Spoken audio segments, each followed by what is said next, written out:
बाजार और मामला सुप्रीम कोर्ट पहुंच गया। क्या फैसला होगा। हेस्कोल का मुआहदा भी हुआ, ब्रेकआउट भी रहा। आज 20 नवंबर 2024 में जहां पर सबसे बड़ा दिन देखा गया बाजार का 19 दिसंबर 2023 के बाद का बड़ा वॉल्यूम लगा 5 जनवरी के बाद KSE 100 का, जबकि ओवरऑल पूरे बाजार में आज 19 दिसंबर के बाद का बड़ा वॉल्यूम 1 अरब 36 करोड़ शेयर्स आज ट्रेड हुए हैं बाज़ार में। यही नहीं, बाज़ार एक बड़ा हाई पोस्ट करने के बाद जो कि ऑल टाइम हाई था 97,711 पॉइंट्स का, नीचे गिरा 310 पॉइंट्स की मनफी क्लोजिंग। और क्या इसके मानी रहेंगे, इस पर हम बात करने के लिए आपके साथ मौजूद हैं एक बार फिर से अपने इस रेगुलर प्रोग्राम बाज़ार शेयर्स और ख़बरों में। मैं मोहम्मद नईम और आप देख रहे हैं ज़फ़र सिक्योरिटीज़ प्राइवेट लिमिटेड को। दोस्तों, आज का दिन जहां पर एक हिस्टोरिकल दिन था, बड़े लंबे अरसे के बाद 19 दिसंबर के बाद का वॉल्यूम, और आज के दिन जहां पर बड़े अपसेट्स हुए, वहीं पर फौजीज़ बड़ा और छोटा यानी कि FFC और FFBL all time high closing बनाने में कामयाब रहे हैं।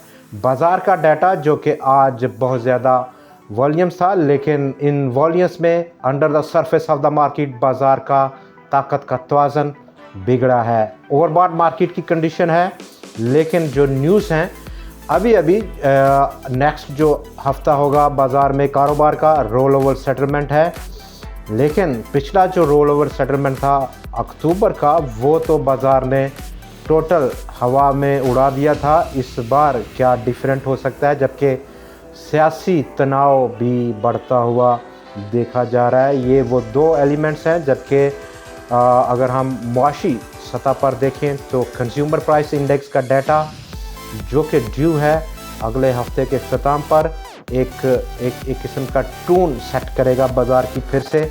और इसी कनेक्शन में हम बाज़ार में जो ट्रेंड देख रहे हैं वो तमाम उन डिस्क्रिशनरी सेक्टर स्टॉक्स का है जो कि पॉजिटिव इम्पैक्ट कर रही है, जिनको outlook reduction in case of शरह सूद में कमी उन तमाम डिस्क्रिशनरी सेक्टर्स को, शेयर्स को बहुत सूट कर रही है, अपील कर रही है, उन्होंने धूम मचा रखी है। आज भी अगर हम देखें तो हेस्कोल ने टॉप ऑफ द लिस्ट, हमारा जो स्टॉक है वो हेस्कोल है। आज के दिन फिर से लगातार तीसरे रोज़ कैप था, और आज का कैप बिलखसूस एक अहम कैप है, चूँकि एक रेजिस्टेंस को पार किया स्टॉक ने 10 रुपये 30-31 पैसे की, 11 रुपये 26 पैसे की क्लोजिंग, 6 करोड़ 40 लाख शेयर्स का काम हुआ।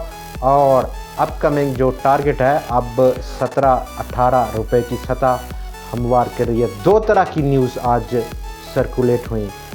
नंबर 1 जो कंफर्मेशन थी हेस्कोल की जानब से कि कोई अनयूजुअल एक्टिविटी उसके स्टॉक पर नहीं हो रही, कंपनी का कोई उससे सरोकार नहीं है। लेकिन जो सबसे बड़ी न्यूज़ है अभी तक कंफर्म अगरचे नहीं हुई, ना ही कंपनी की जानब से और ना ही क्रेडिटर की जानब से। बैंक अल्फला जो कि क्रेडिटर है, जिसने पैसा दे रखा है कंपनी को, ये न्यूज़ आज हमने सोशल मीडिया पर सर्कुलेट होते हुए देखी कि बैंक अल्फला सेटलमेंट पर एग्री कर गया है, आमादा हो गया है, मुआहदा तय पा गया है सिंध हाई कोर्ट की कंसेंट के नतीजे में। और इस कंसेंट का नतीजा सेटलमेंट का ऑलमोस्ट 2 अरब 70 करोड़ रुपया जो कि बैंक अल्फला का लोन था, और जो प्लस जो मार्कअप एक्यूड मार्कअप थी 2 अरब 70 करोड़ रुपए की सेटलमेंट की खबरें रही। और अब ये सेटलमेंट हेस्कोल के लिए एक पॉजिटिव इफ़ेक्ट रखता है। ऑलमोस्ट बहुत सारी जो सर्कुलेशन थी 4.44 रुपए का 4 रुपये 44 पैसे का पॉजिटिव इम्पैक्ट पड़ सकता है हेस्कोल पेट्रोलियम की इस अर्निंग्स पर इस सेटलमेंट के नतीजे में। लेकिन स्टिल याद रहे अभी तक कंपनी ने इसको कंफर्म नहीं किया है। बड़ा वॉल्यूम है, ब्रेकआउट है, और यहाँ पर ट्रेड लेना एक बेहतर फ़ैसला है। यही लेवल जो कि ब्रेकआउट हुआ स्टॉप लॉस का लेवल रह सकता है। आगे बढ़ते हैं और मामला सुप्रीम कोर्ट में पहुंचा है। मामला ये है कि कमर्शियल बैंक्स की जो इल्तिजा थी, इस्लामाबाद हाई कोर्ट ने फेवर किया था। अब federal board of revenue supreme court पहुंचने की पूरी तैयारी कर रहा है। इस मामले को चैलेंज करेगा सुप्रीम कोर्ट में, हाई कोर्ट के मामले को, और उसे तेज़ी से फैसला लेना है, चूँकि 190 अरब रुपया फेडरल बोर्ड ऑफ रेवेन्यू का इस हाई कोर्ट के नतीजे में लटक गया है। बड़ा डिक्लाइन है रेवेन्यू कलेक्शन में, और हाई कोर्ट का फ़ैसला हमने अभी थोड़े दिन पहले आपको शेयर किया था, जिसके कनेक्शन में 15% टैक्स, एडिशनल टैक्स उसको इम्पोज़ करना था दिसंबर से पहले। बहुत कम वक्त है, देखते हैं सुप्रीम कोर्ट अब इस मामले पर क्या फ़ैसला लेता है, फ़ैसला क्या हो सकता है, चूँकि अभी डिटेल फ़ैसला उसने किया ही नहीं, जस्ट स्टे किया था हाई कोर्ट ने। फ़ैसला तो अभी उसको सुनना है अगले महीने यानी कि दिसंबर में, बट उससे पहले ही मामला सुप्रीम कोर्ट पहुंचते हुए नज़र आ रहा है बैंक्स के लिए, इन केस कि सुप्रीम कोर्ट काला दम करती है हाई कोर्ट का फ़ैसला। डेफिनेटली एक नेगेटिव इफ़ेक्ट ज़रूर छुपा हुआ है। आगे बढ़ते हैं, प्रोग्राम में बात करेंगे बाज़ार में आज के दिन जो डाटा हमने देखा, दिसंबर 19 के बाद का 1 अरब 36 करोड़ शेयर्स आज ट्रेड हुए, जिनकी मालियत 46 अरब और 10 करोड़ रुपया थी कल के 94 लाख शेयर्स के मुकाबले में। लेकिन जो ताकत है वो खोता हुआ देखा गया। बाज़ार कुल 456 शेयर्स में ट्रेड था, 251 शेयर्स की कीमतों में कमी हुई है, 156 की कीमतों में इजाफा था, 49 शेयर्स आज अनचेंज देखे गए। 100x का वॉल्यूम देखें, 56 करोड़ 53 लाख शेयर्स का वॉल्यूम, बड़ा वॉल्यूम है 5 जनवरी के बाद का, कल के 37 करोड़ 75 लाख शेयर्स के मुकाबले में। लेकिन यहाँ भी ताकत का तवाज़ुन खो चुका बाज़ार, 70 शेयर्स में कमी, 28 में इजाफा, और सिर्फ 2 शेयर्स आज अनचेंज देखे गए हैं। बाज़ार जो कि ओवरबॉट कंडीशन में मौजूद है, 86 से ऊपर का RSI रिकॉर्ड है। आज भी वीकली ग्राउंड पर अगर हम जाएं तो 80 डेली के आसपास है। लेकिन इसी कनेक्शन में, इसी माहौल में फौजीज़ आज एक बार फिर से नया high, all time high Uncharted territory में मूव करते हुए देखे गए। फौजी फर्टिलाइज़र जो कि टॉप गेनर रहा, टॉप कंट्रीब्यूटर्स रहा, आज के दिन 236 पॉइंट्स की कंट्रीब्यूट की उसने 100x को बड़ी गिरावट से बचाने में, उसको संभालने में बड़ा कंट्रीब्यूट किया है उसने। 223 अपसाइड पोटेंशियल, क्या वाकई ये लेवल स्टॉक गेन करेगा कल या उससे अगले दिनों में, हमें इसकी कंफर्मेशन होगी। कोलगेट ने कीमती 81 पॉइंट्स को जोड़ा 100x में, कोटा दू पावर 37 पॉइंट्स, जबकि हब पावर भी 37 पॉइंट्स कंट्रीब्यूशन करने में कामयाब रहा। फौजी फर्टिलाइज़र बिन कासम 31 पॉइंट्स की आज उसकी कंट्रीब्यूशन थी, और इसी 31 पॉइंट्स की कंट्रीब्यूशन के साथ वो ऑल टाइम हाई सतह पर पहुंचा। क्या अब ऑल टाइम हाई सतह जो कि इससे पहले स्टॉक ने कभी अचीव नहीं की थी, इस अचीवमेंट के बाद 81 रुपये स्टॉक को अगला टारगेट नसीब होगा।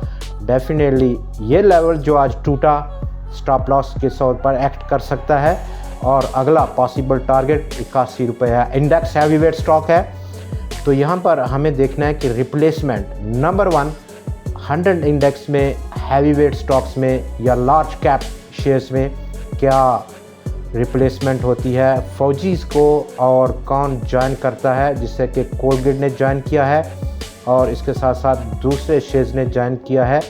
क्या वो बढ़ती है या डाउन साइड, जिन स्टॉक्स की ओवरबॉट कंडीशंस हैं वो उनका पलड़ा भारी रहता है बाज़ार में। बड़ी जंग की तैयारी है बाज़ार में इस वक्त, बुल्स और बियर्स के जानब में। ट्रेंड अब जो है वो हम देख रहे हैं कि काफ़ी अरसे से, जिस पर हम डेली बात करते हैं, उन शेयर्स पर, स्टॉक्स पर वो स्मॉल कैप शेयर्स हैं। आउटलुक चेंज हो रही है और तमाम उन डिस्क्रिशनरी सेक्टर स्टॉक्स में बड़ा धूम मची हुई है। जैसा कि हमारा जो अगला जो आज के टॉप शेयर्स में हम बात करें, कोहिनूर स्पिनिंग मिल्स, ऑलरेडी हम बात किए हुए हैं उसके टारगेट प्राइस, क्या उसका रुझान है, क्या ट्रेंड है। आयशा स्टील्स 4 करोड़ 81 लाख शेयर्स का बड़ा काम किया, कैप लगा और ऑलरेडी हमने इसको अपलोड किया है अपसाइड पोटेंशियल तमाम टारगेट्स के साथ। जो दोस्त हमें डेली हमारा प्रोग्राम देखते हैं यकीनन वो बाखबर होंगे कि आयशा स्टील्स में अब क्या उनको क्या एक्शन लेना है। वेव्स ऐप फिर से कैप रहा और बड़ा काम, 4 करोड़ 35 लाख शेयर्स का। टैली भी आज ब्रेकआउट हुआ, ज़बरदस्त ब्रेकआउट, वॉल्यूम्स भी था। गो के थोड़ी सी आज क्लोजिंग उसकी अपने हाई से नीचे हुई है, लेकिन स्टॉप लॉस लेना यहाँ पर बेहतर फ़ैसला है। ऑलरेडी हम डिस्कस किए हुए हैं टैली कार्ड को अपने पिछले एक प्रोग्राम में। अभी कुछ शेयर्स डेफिनेटली बहुत एक किस्म की उनकी ऐसी नेचर होती है, इंडिविजुअल स्टॉक टू स्टॉक जो कि वेरी करती है। बहुत तेज़ी से कई स्टॉक्स ब्रेकआउट लेने के बाद तेज़ी से मूव करते हैं अपसाइड या डाउन साइड, लेकिन कुछ धीरे धीरे मूव करते हैं और ये ऐसा ही केस है टैली कार्ड लिमिटेड में भी जो हमें देखने को मिला। HTL ने ब्रेकआउट किया आज के दिन, कैप रहा, अच्छा वॉल्यूम रहा, अपसाइड पोटेंशियल ऑलरेडी हम डिस्कस किए गए। हब पावर, एयरलिंक, गाल आज 264 रुपये के आसपास पहुंचा है, 280 रुपये का अपसाइड पोटेंशियल गाल में रखा हुआ है। एक और अगर हम बात करें टॉप शेयर की, AKD सिक्योरिटीज़ बूम किया, डोल ने बूम किया आज और GHNI आज अच्छी परफॉर्म करते हुए देखा अपसाइड। 428 के बाद हम डेफिनेटली रिव्यू कर सकते हैं स्टॉक को कि मज़ीद क्या टारगेट हमें लेना पड़ेगा GHNI के बारे में। दोस्तों आज के प्रोग्राम में जहां पर हम कुछ कनेक्टेड मटीरियल इंफॉर्मेशन को शेयर करें कंपनीज़ के हवाले से, तो कोहाट सीमेंट 5.34 मेगावाट कैपेसिटी का सोलर पावर प्लांट इंस्टॉल करने में सक्सेसफुल देखा गया, जिसके बायस कंपनी की जो कॉस्ट ऑफ प्रोडक्शन है वो काफ़ी कम होने के तौक़्क़ात हैं। TRG और TRG की एसोसिएट कंपनी TRG इंटरनेशनल उसके ऑलमोस्ट 3.56 मिलियन शेयर्स को दोबारा से रीबाई किया है IBEX ने। ऑलमोस्ट $70 मिलियन की ये इन्वेस्टमेंट है और रेट उसने जिस पर रीपरचेज़ किया $19.65 का रहा है। पॉजिटिव इफ़ेक्ट देखा गया TRG की आज की परफॉर्मेंस पर। आज के प्रोग्राम में इतना ही, कल फिर आपसे मुलाकात होगी नए शेयर्स, नई टॉप स्टोरीज़ और नए एनालिसिस के साथ। देखना ना भूलिएगा। खुदा हाफिज़।